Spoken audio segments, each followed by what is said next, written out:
On today's episode of Boat Anchor, we have an old GE top mount ceiling fan. How the hell did I get this? Facebook Marketplace actually produced something I wanted for the first time in a long time. So I had to go pick this thing up. And I also figured this would be an amazing NCFD, National Ceiling Fan Day special. So that's what this is. And of course, stay tuned after you guys watch this video. I will have the normal collection and house ceiling fan install tour, minus this since I literally just brought it home. But everything else will be featured in it. Not doing catalogs this year, just actual fans. So yeah, definitely go check that out once you're done. So anyways, let's go ahead and take a closer look at this thing. This thing is all original, and it's not in mint condition. However, it's in pretty damn good condition. Blades have some scratches and just a little bit of patina and fading. Same goes for the actual motor here. It's even got the original little pull chain fob on it there. And the down rod I will probably end up painting. There's the top, and as you can see by me pushing it, this fan was very well maintained. And then it's got 3 of these GE badges on it. 1, 2, if it'll frickin' focus. And then the third one here actually still has some of the sticker on it. So, yeah, that's what we have here. And no control, we're gonna be doing factory speeds. Pull chain, everything functions just fine on this fan. This fan literally was taken out of regular use about a month ago. It was in an old house, and the guy took it down for his parents because they wanted a fan with a remote. So they ditched probably one of the beastiest fans they could get, and instead they put up God knows what. However, it means I get to have this, and I am thrilled to have this. Especially since my other antiques right now aren't in functioning condition. I was able to just throw this up right away in like 5 minutes. I also have the kilowatt here. I haven't actually kilowatted this thing yet, so I'll be curious to see what she draws. So let's hop right on into it. Starting on low. This fan isn't one to just take off right away. As I'm sure you know, some antiques just begin to haul ass immediately. This one these always seem to take a second to get up to where they're supposed to. They don't just take off immediately. It's got the typical little bit of rumble and such that you would expect out of an antique. And yeah, as I assume most of you know with antique fans, speed regulation wasn't really a thing. This is the low speed, because they used speed coils back in these days to regulate speed, and they just weren't very effective at doing it properly. If you want to get this sucker slowed down, capacitors or solid state speed control is going to be your bet. I personally would go the capacitor route. It'd be quieter, even though solid state does give you more variability. Anyways, we'll go ahead and take a look here. We're drawing 1.94 amps, 103 watts, and about half power factor. So yeah, this fan is already drawing more than your standard K55 fan would on high speed.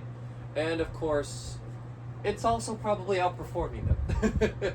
Alright, let's go ahead and take it up to medium. And that little squeak is nothing to be alarmed about. It's probably just the fan shifting on the hook. I've got it on a J hook that can mount to an electrical box, and it's not the thickest hook. It can hold something of this weight. I've had something this heavy on it before. And yeah, this is medium. She's really rumbling now, and she's moving some good air. This fan absolutely hauls ass. There's nothing else to say about it. A little fuzz or something there. I blew it out. I'm going to have to take it apart at some point and give it a proper clean job, I'm sure. Especially before it goes into regular service. Which at some point this fan definitely will be seeing. Because let's face it, this thing's awesome. Let's see, 2.06 amps, 115 watts, and still about half power factor. And oh yeah, still hauling ass. Alright, let's go and take it up to high.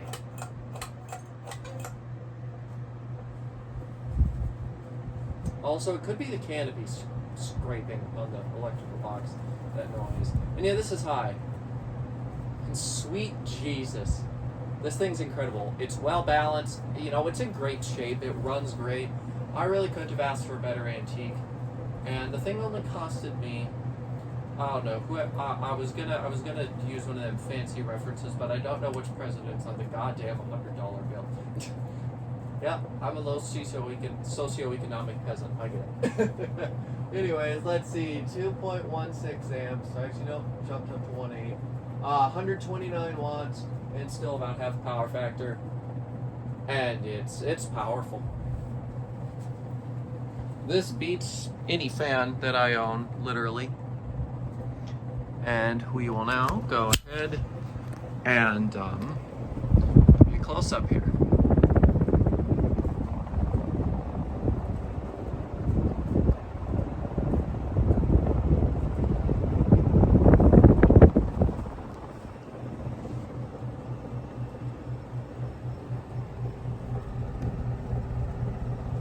Pretty freaking amazing. Also, the reason why the lights just dimmed was because my dehumidifier has decided to turn itself on. Again, it's always on, but sometimes it just turns off and on for no reason. Oh, no, we already did energy readings, so let's go ahead and do spin down. Might as well talk a little bit about these. So these were produced from the early 30s to the late 30s. I don't remember what year they were introduced. I think they're discontinued in like 39 or 40 though. Probably introduced in like 31, maybe 32, something like that. They all came in this brown color with these wood blades. They might be made of basswood, not 100% sure. I know a lot of earlier GEs are made of basswood, and I have a set of basswood blades for a GE. This just doesn't, it's definitely a different blade material, I think, though. It just doesn't feel like the basswood ones do. And they're not the usual GE shape that the older ones have, which make me think that this one's probably from the later 30s. And there are some theories that these fans were marketed to be basically like exhaust fans that go up in the ceiling and basically act as a whole house fan. The other theory is that these were basically just for low ceilings, which I definitely think is far more, possible. And as you can see, spin down definitely was not bad on this thing for what it is.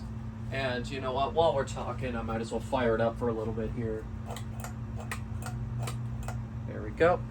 So anyways, those are the two theories. And these were most likely designed to compete with the Westinghouse Sidewinder and other such fans. Even though the Sidewinder, by this point, I believe, was discontinued.